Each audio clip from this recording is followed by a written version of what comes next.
پیرۆزە لە خزمەت ڕێزدار مامۆستا شێخ عەزەدینی حوسێنی کەسایەتی ناوداری گەلەکەمانەیە. بسم الله الرحمن الرحيم.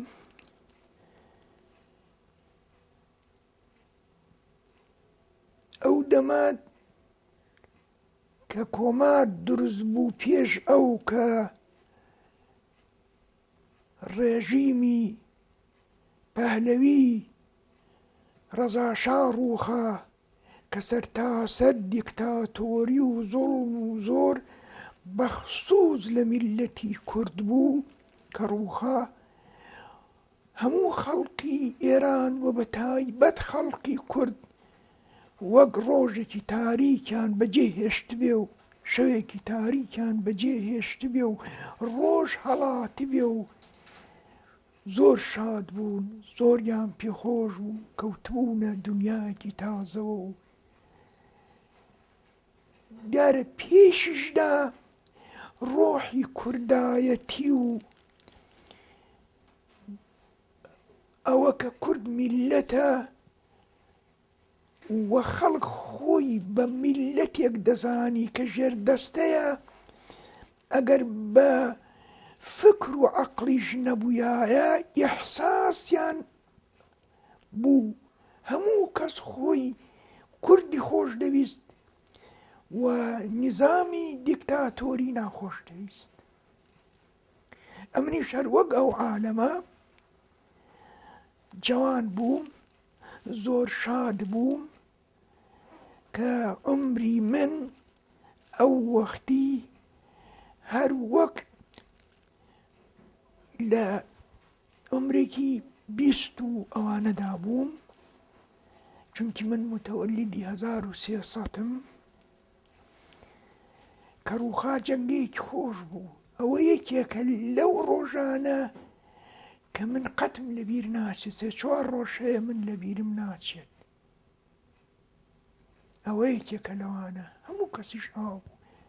ڕۆحی کوردایەتیش بۆ خۆت دەزانی خەڵکی بانە هەمیشە مبارەزەیان کردەوە لەگەڵ دەوڵەت بەشەر هاتوون و حەمەڕەشید خانیش هاتبووە و بانەی گرتبوو، وەزەیەکی زۆر خۆش بوو. ئەوە تەسیری زۆر لەسەر من بوو کە ڕووخا و 1-2 ساڵی پێچوو هاتمە مکوریان بۆ فەقێتی، هاتمە حەمامیان دەیەکە لە تەنشت بۆکان مەلایەکی عالمێکی زۆر گەورەی لێبوو بە نێوی مامۆستا مەلا عەلی حەمامیان، لە خزمەت ئەوی دەستم کرد بە خوێندن. ئەو وەختەش کۆمەڵەی ژێکاف لە جەنگەی فەعالیەتی خۆیدا بوو، فەقێکان و مەلاکان هەموو حیسی کوردایەتیان بوو و لە مەعناشدا لەگەڵ کۆمەڵەی ژێکاف بوون. ئەمنیش زۆرم پێخۆش بوو کە ئەو قسانم دەبیست و بەخسووس حاجی مەلا محەممەدی وەڵزی بوو کە مەلایەکی گەورە بوو، هەمە هەر لە خزمەت مامۆستا مەلا عەلی کوڕی مامۆستا مەلا عەلی بوو لەوێ دەیخوێن، هەم مەرحوومی حاجی ڕەحمان ئاغا و جەماعەتی زۆر مەسئەلەکە مەترەح بوو لە هەموو کوێیەک. ئەمما بە خەڵکیان نەدەگوت ئێمە عوزوی کۆمەڵین و کۆمەڵین شتەکە نهێنی بوو. ڕاستە هەموو کەس دەیزانی شتێک هەیە، کۆمەڵە هەیە، ئەمما کەس بە کەسی نەدەگوت ئەمن هەوم و ئەوانە نیشتمانیان دەدامێ بیخوێنمەوە کە دەیانزانی هەستم هەیە. هەروە وردە وردە پێم وابوو خەریکن تەجرەبەم دەکەن تا ڕۆژێکی ئەو حاجی مەلا محەممەدەکە بوو دوای بوو بە حاجی، مەقالەیەک بوو لە نیشتماندا بەحسی ئەومان دەکرد، کوتی وەڵاهی ئەمن بە ساحەبی ئەو مەقالەم کوتووە دەبوو ئەو کەلیمانە وانە نووسی. کەلیمەکەش ئەوە بوو کە دالی دەنووسی، ئای دەنووسی لە جێگەی دال، ئەوە نیە ئەو دەچم و ئەچم ئەو ئەی دەنووسی. کوتی پێم کوتومە بۆ ئەدەنووسی، ئەوە کۆزبانی لاجەی ئێمە نیە، بۆ نانووسی، ئەو بە تەبەعیەت لە سولەیمانی. کوتی ئەوم پێ کوتووە. پاشان ئەمنش کوتم ئاخر بۆ من، کوتی بۆ خۆش دەیناسی ئەو کابرایەکی ئەما پێدراڵم. پاشان زۆرم هەوڵدا ڕۆژێکی کوتی فڵان کەس وەڵای خۆ ئێمە ئیتمنانمان بە تۆ هەیە وەدەزانین ڕاست دەکەی، ئەمما من سوێندم خواردو ناتوانم هیچ شتێکت پێ بڵم. گوتم دە باشە جا دێمە کۆمەڵی ژێکافەوە. باش بینێک ڕۆژێکی کوتی با بڕۆین چووینە بۆکان، کە چووینە بۆکان چووینە ماڵێ قازی کاکە حەمە لە خانەوادەی قزڵجی بوو، عالمێکی گەورە بوو، خۆشی ئیمام جومعی بۆکان بوو، ئەمە زۆر لە پێش بوو لە کۆمەڵای ژێکافدا. چووینە ماڵێ ئەوان کە چوین و کوتیەوە فڵان کەسم هێناوە و پێخۆشە بێتە کۆمەڵە. ئەویش سابقەی دەیزان پیان کوتبوو دیار بوو پێشدا، کوتی باشە هەموم لە بیرە چونکە هێندەم پێخۆش بوو. چوو قورئانێکی هێنا، نێوەکەی قورئان بوو، قەراغەکەی فارسی بوو، تەفسیر بوو، پیان دەگوت مەواهیب، لێکی کردەوە و کوتی وەرە لێرە سوێند بخۆ. منیش سوێندم خوارد، ئەو حەو سوێندە و بەخۆشیە و پاشان دەستم ماچ کرد و مبارەک بایان پێ کوتم و ئەوجا منیش دەستم کرد بە زۆر کەس کە ئیتمنانم لیان بوو، بەخسووس فەقە و مەلا واردی کۆمەڵی ژێکافم دەکردن، دەمهێنان بۆ ئەو کەسانەی کە وانێک بوو مەلا ئەوڵایەک بوو لە حەسار کە دەمهێنان بۆ لای ئەوی فڵان ئەوانە. ئەم زۆر فەعال بووم، زۆرشم پێخۆش بوو، ئیدی بوومە کۆمەڵی ژێکاف و بەڵێ وردە پێچوو ئەوە هەر بەسەردا دەهات و ڕۆژ بە ڕۆژ کۆمەڵە لە گەشە بوو. ئەمما تەئسیری کۆمەڵە تەئسیری سیاسی کە مەسئلە تەئسیری سیاسی نەبوو، خەڵکی گۆڕی بوو، ئاڵگۆڕی لە خەڵکدا بەدیهێنا بوو، خەڵک ڕاستتر بوو، پاکتر بوو، خۆشبینتر بوو، یاعتیمادیان بە یەکتر دەکرد کە هەم مامۆستا هەژاریش و هەم مامۆستا هەیە منیش لە نووسراوەکانی خۆیاندا هەم لە تاریک و ڕوون مقدمەی تاریک و ڕووندا هەم مامۆستا هەژاریش لە بیرەوەریەکانی خۆیدا کە چێشتی مجێور ئەو مەسئلەی کۆمەڵی ژێکافیان بێغات باش ڕوون کردوێتەوە بۆ شەرحیانداوە. کۆمەڵی ژێکاف خەڵکی دروست کرد، هەم لە حەیسی ئینسانیەوە، هەم لە حەیسی فکریەوە، هەم لە هەموو جیهەتێکەوە خەڵک وەک برات ماشای یەک دەکرد کە ئەوە محتاج بەوە نیە من ئەلئان قسەی لێ بکەم. کۆماری کوردستان تەئسیری ئێجگار زۆر باشی بوو، چونکە ڕاستە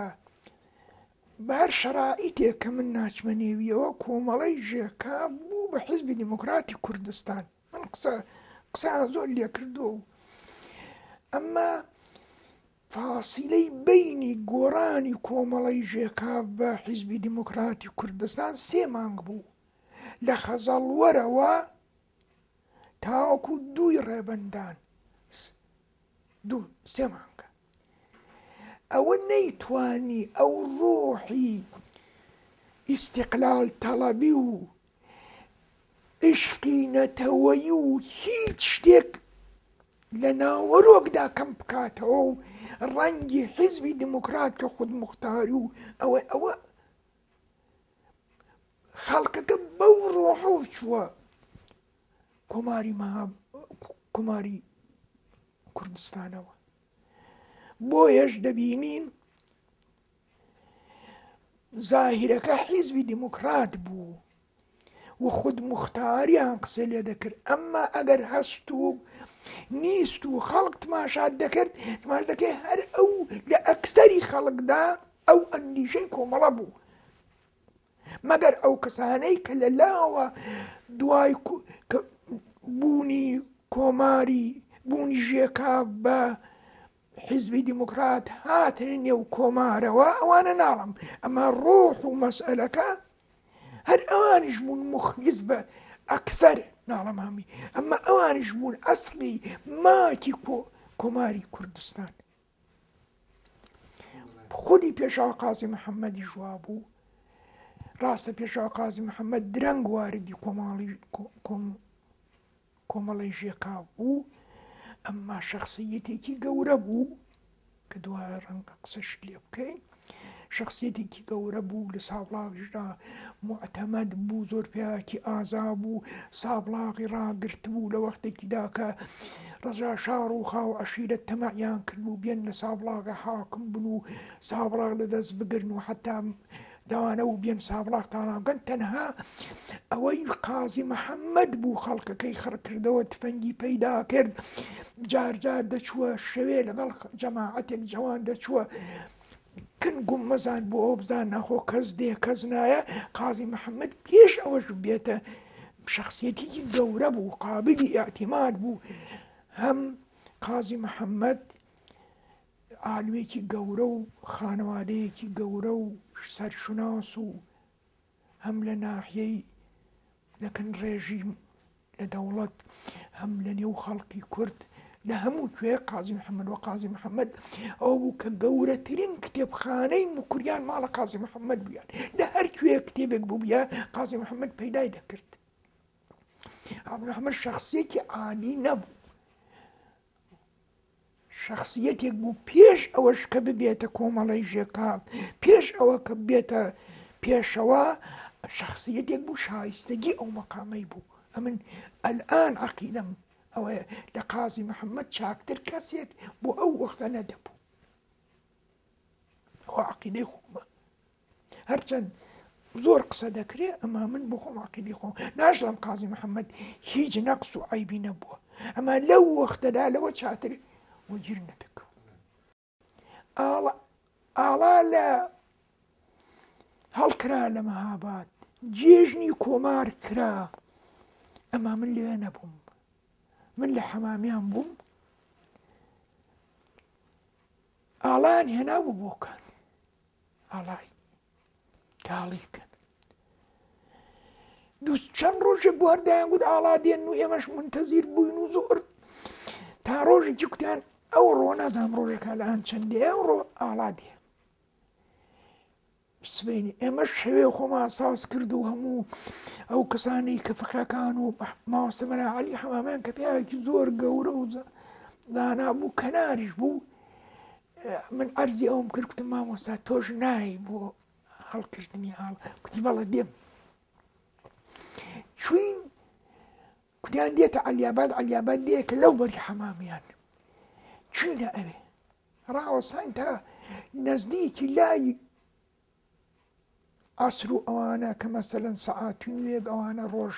بمێنێ ئاڵاکە گەیشتێ. جا ئێمە پێمان وابوو ئاڵا دێ، لە پێشدا پێمان وابوو دێ و دەڕوا و دەچێ بۆ بۆکان، ئێمەش چووبووین لێ بە ئیستیقبالیەوە. تەماشامان کرد لە بۆکانەوە جەماعەتێکی زۆر 500-600 نەفەر تا 1000 نەفەر هاتن. لە سابڵاغیشەوە جەماعەتێکی زۆر هاتن کە مەرحومی حاجی بابە شێخی شکەنە خوزوەزیر بوو، ئەویش هات بوو. ئیدی وردە وردە بە پیان ئەو عالەمە چوین بۆ بۆکان، ئاڵاکەش لە پێشەوە و ئێمەش بە سەف دەڕۆیشتین. شتێکی خۆشم وە بیر دێتەوە لێرەدا ئیشارەی پێ بکەم ڕەنگە خراپ نەبێ. تەسادوف واڵکەوت ئەمن لە تەنەش مامۆستا هەژار دەڕۆیشتم، ئاڵاکەش لەولاوە لەمە نەزدیک بوو، هەر لە تەنش ئێمە بوو. ئەمن عادەتەن جاری وا دەبێ هۆشم نییە تۆزێک پێش دەکەوم قەدمێنی و قەدەم هەژار ڕووی تێکردم کوتی فڵان کەس کوتم بەڵێ، کوتی قەت تۆ نوێژی جەماعەتت کردووە؟ پێم سەیر بوو، کوتم بەڵێ زاچوون. کوتی دروستە لە جەماعەتدا پێش ئیمام بکەوی؟ کوتم نەخەیر. کوتی ئەی تۆ بۆ قەدە کوێ پێش لە ئاڵاکە پێشتری؟ ئیدی منیش گەڕامەوە قسەکەیم قبوڵ بوو. چوینە بۆکان کە گەیشتین دوای نوێی شانێکی درەنگ بوو، نەدەکرا شعر و شت بخوێنەوە غەیری هەژار نەبێ دەستە شعرێکی خوێندەوە کە چرایان بۆ گرتەوە خۆوەختوانێک نەبوو، دەستە شعرەکەی خوێندەوە و هەڵیان کرد بۆ ڕۆژی دووەمیش نا ڕۆژی سێهەم ئاڵا هەڵ بکەن. هەژار ئەو شیعرانەی خوێندەوە کە من چەندێکی لێ دەخوێنمەوە پێشم خۆشە بۆ شەرائیتی ئەوڕۆ ئەو شیعرانە خەڵک گوێی لێ بێ. دەڵێ بێ ببینێ ئەو کەسەی پێی وابوو کورد سەر ناکەوێ، کێبوو پێی وابوو تەمی نەکبەت لەسەرمە ناڕەوێ، داری ئاڵام داری کرد بۆ خوێنمژی کوردی هەژار، پێی بڵێن باداکەوێ لەم خاک و ئاوە چی دەوێ، داری ئاڵاکەم عەجەب چەقڵێکە بۆ چاوی عەدوو، هەر دڵێ خۆشی نەوێ ڕەبی وەبەر خەنجەر کەوێ. پارچەکەی سێڕەنگی خۆی دەنوێنێ ڕەنگی سوور، دەڵێ تا تنۆکێ خوێنی کورد مابێ قەدی من نانەوێ. پاشان دەڕوا بەحسی هەر ڕەنگەکان دەکا، دەڵێ پێو دەڵێ نووکی قەڵەم گەرژینی خۆش و پێدەوێ، غەیری من دەست ناکەوێ بۆ ڕێی تەرەقی پێشڕەوێ. چونکی قەڵەمیشی بوو، دوو گوڵی گەنمیش بوو، دوو گوڵی گەنمی دەڵێ ئاگاو لە ڕزقی خۆ ببێ، خۆ کە برسین بۆچی دوژمن پێی بژی لێر و لەوێ. ئەو وەختی دەیانگوت کورد عمومەن 9 ملیۆنە، کە ئەلان ئێمە دەڵێن 40 ملیۆنە. هەژار دەڵێ لاوەکان ناموسی 9 ملیۆنە ئەو ئاڵایەمان، گیان بدەن بۆ حیفزی ئەو ناموسەتان لە منوکەوێ. ئەو ڕۆژی کە دووی ڕێبەندان کۆماری کوردستان دامەزرا، ئەو ڕۆژە لەگەڵ ڕۆژی پێشخۆی ئەرز و ئاسمانی تەفاوت بوو. وەک چرایەک هەڵبێ ئاوا بوو. کورد لەمێژ بوو بە ئومێدی ئەوە و بەخصوص لە کوردستانی ڕۆژهەڵات کە سنبولێکی ببێ، ئەو ئاواتەکەی کە ساڵەهای ساڵەهەیەتی بێتە دی، ئەوە ئەو ئاواتەی هێناتی سنبولێک بوو کە لەسەر تاسەری کوردستاندا چرایەک بوو، نەک هەر کوردستانی ڕۆژهەڵات، هەموو کوردستانەکانی دیکەش تیشکی قسە سەر کوردستانەکانی دیکەش. لە هەموو لایەکەوە خەڵک داهاتن بۆ مەهاباد بۆ بزان بۆ ئەو کۆمارە چه خزمەتێکیان پێ دەکرێت بیبینن، بوو بۆ ڕووگا، بۆ ئازادی خواهان، بۆ ئەوانەی کوردیان دەوێ مەسەرەن لە کوردستانی باشوورەوە، لە کوردستانی سووریەوە، لە کوردستانی کۆمەوانێکەوە کوردستانی تورکیەوە، لە هەموویەوە دەستە دەستە خەڵک دەهاتی بۆ ئەوە بیبینی پیاوی زۆر گەورە دەهاتن بۆ پێخزمەت پێشوا قاسم محەممەد. یعنی بوو بووە مەرکەزێک، بوو بۆ سنبولێک، بوو بۆ ئاواتێک، بوو بۆ ئومێدێک بۆ هەموو گەلی کورد. چونکی کورد لەمێژ بۆ ئومێدە بوو. دیارە کەم و کوڕی بۆ من ناچمە نێو کەم و کوڕیەکانەوە، ئەمما ئەوەڵەن وجودی دروستبوونی کۆمار و هەیئەتی دەوڵەت و وەزیران و ئەوە وەک دەوڵەتێک، وەک حکوومەتێک، وەک کۆمارێک ئەوە شکلی گرت. ئەوجە بەخسووس زبانی کوردی جێی خۆی گرت لە ئیداراتدا، ڕۆژنامەی کوردی بوو، گوار بوون، شاعران شعریان دەگوت، هەموو شتێک بە ئەو مەسئلە بەلەکن من ئێجگار زۆر مهمە کە کورد وەک فەرهەنگ، وەک ئەوە یەی دروست بوو، لەوانەیە بڵم لە دایکی بوو. ئەو هەموو شاعرە باش باشانە، ڕۆژنامەی کوردستان مەسەلەن گوار، ئەوانە هەمویان کوردیان بە هەموو لە هەموو کوێیەک ئەوە تەئسیری خۆی دانا بەخصوص لە کوردستانی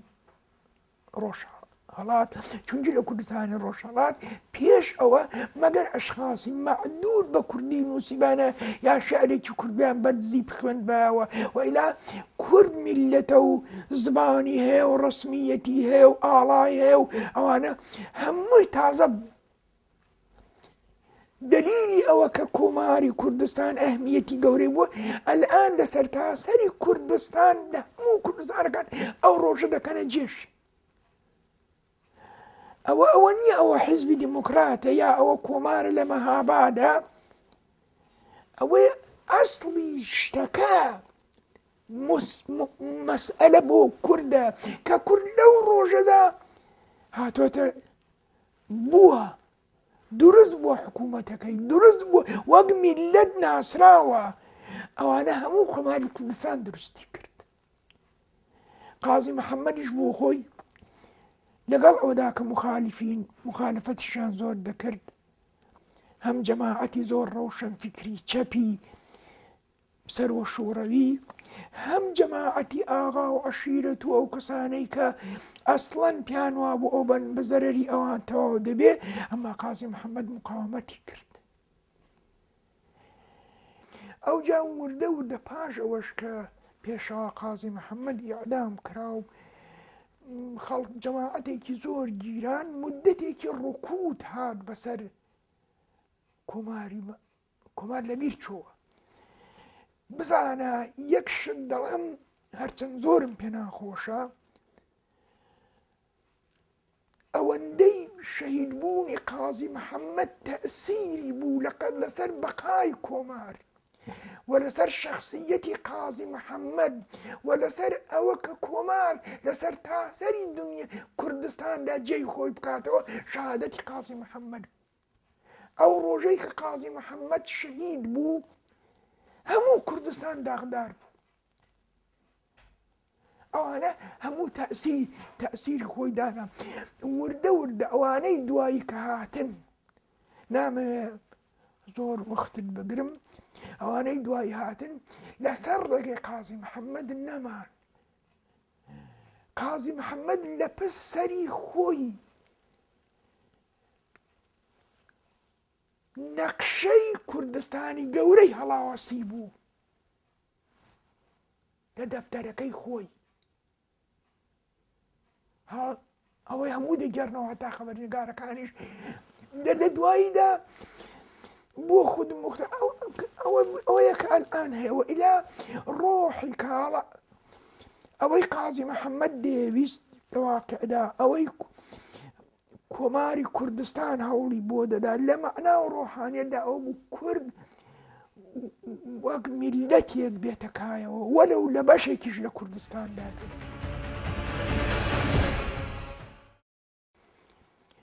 پەیامی من ئەوەی ئەوەڵەن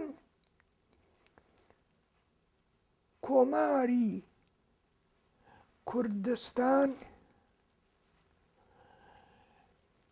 کە لە دووی ڕێبەنداندا بەدەستی مبارەکی پێشەوا قازی محەممەد دامەزراوە و ئاڵای کوردستان لە هەموو سەربانێک و لە هەموو بەرزایەک شکاوەتەوە ئەوە بە دەستکەوتێکی گەورە دەزانم و تەبریک و پیرۆزبایی بە هەموو میلەتی کورد دەڵێم بۆ ئەو ڕۆژە و پێشەوا قازی محەممەدیش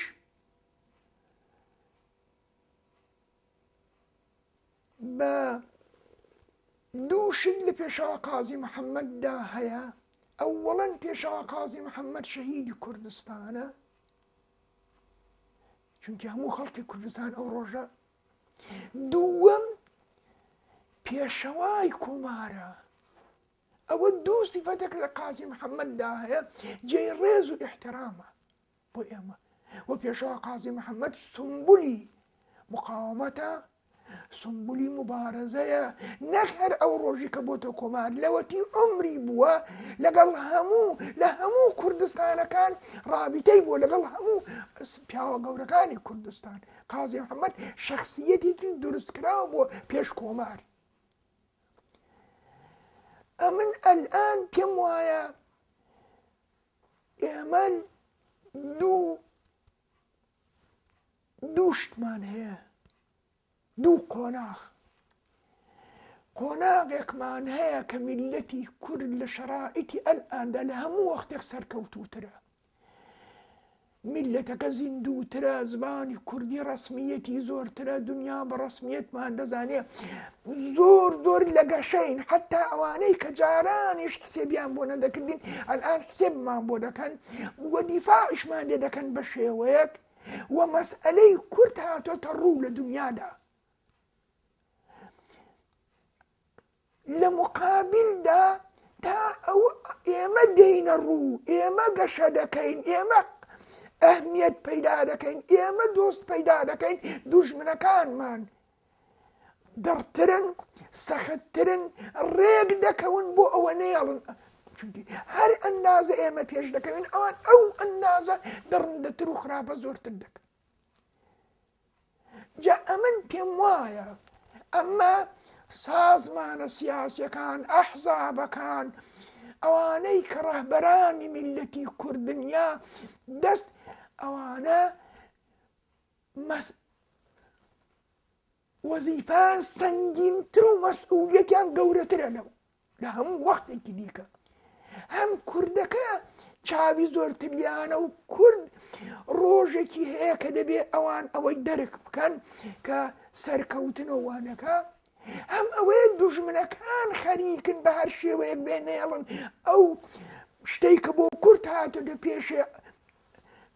ئەوە خەفە بکەن، نێڵن سەرکەوێ، یا ئەگەر حەدی ئەقەل سەریش هەر لەبەینی بەرن، یا ئەگەر سەریشکەوێ زۆر زەعیف و کەم قودرەت و کەم. جا ئەوان لەو وەختەدا بە عەقیدەی من کە ئەوانە زۆریشە لە مێژە مبارزە دەکەن، ئینسانی باسەوادیشان هەیە، ئینسانی زاناشان هەیە، زۆریشان مخلیسن بە میلەنام هەموو، ئەمما زۆریان مخلیسن بە میلەتی کورد وە ساڵەهان مبارزە دەکەن، ئەوان دەبێ ئەو مەوقعیەتی ئەلئان کە میلەتی کورد تێدادی دەرکی بکەن، چونکی مەسئولیەتەکە لەسەر شانی ئەوانە. هەم دوژمنەکە هار بووە و مەسئلەکەی دەرک کردووە کە دەبێت لە بەینی بەرێ، هەم کورد ئامادەیە بۆ مبارزە و ماردەکەیان مەسەلەن لە کوردستانی ڕۆژهەڵات خەڵک زۆر زیندووە، لە ئیلام و کرماشان ڕاتا دەگاتە سەرچۆمی ئاراست، هەمووی یەکدەنگ یەک شت دەڵێ کورد دەبێ ڕزگار بێ، کورد میلەتە. دەوە لە کوردستانی با وانەکیش باکووریش دەزانێن حرەکەیەکی زۆر گەورە هەیە کە دوژمنەکانی میلەتی دەوڵەتی تورکیە دەوێ لە بەینی بەرێ، چ دەکا؟ دوو قودرەت، یەک پێکۆکۆ، یەک حکوومەتی هەریمی کوردستان، لە هەردووکیان دژمنی هەردووکیانە دەیە بەو شێوە هەردووکیان تەزعیف بکا و لە بەینیان بەریا پێکۆ بە شەڕیاندا.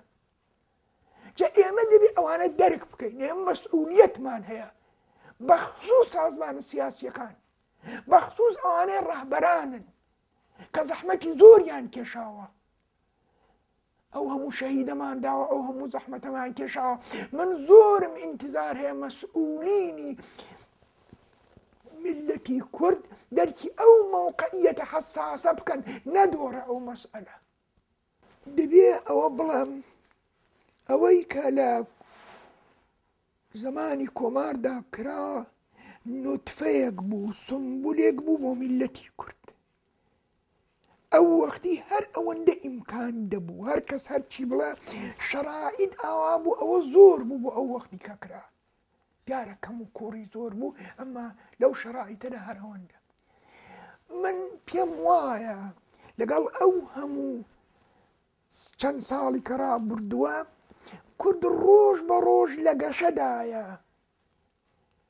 شعوری بەرەو ژوور چووە، سەواد بەرەو ژوور چووە، ڕۆحی کوردایەتی ئەوجا هەموو کورد لێک زۆرتر لێک نەزدیک بۆتەوە لە جاران، لە هەموو کوێک کورد وەک میلەت توانیوێتی خۆ بە دنیا بناسێت، نەک لە پارچەیەک لە پارچەکان، لە هەموو کوردستان وەک میلەت هەم خۆی وەک میلەت دەناسێنێ، هەم دنیا وەک میلەت دەیناسێ. و ئەوجە تماشا بکەین دوژمنەکانیش کورد وەک میلەت دەناسن لە نوقتەیەکی کوردستان ئەگەر حەرەکەیەک دەبێ بە قازانجی میلەتی کورد هەموو دوژمنانی کورد کۆبوونەوەی بۆ دەکەن کۆنفرانسی بۆ دروست دەکەن کە ئێمە لە مقابلەوەدا چ بکەین هەمویان دەترسن چونکی دەزانن ئەو مەسەلەن کرایە کە مەسەلەن ئەلئان لە کوردستانی باشوور ڕەنگی داوەتەوە و شعلەیەکی هەیە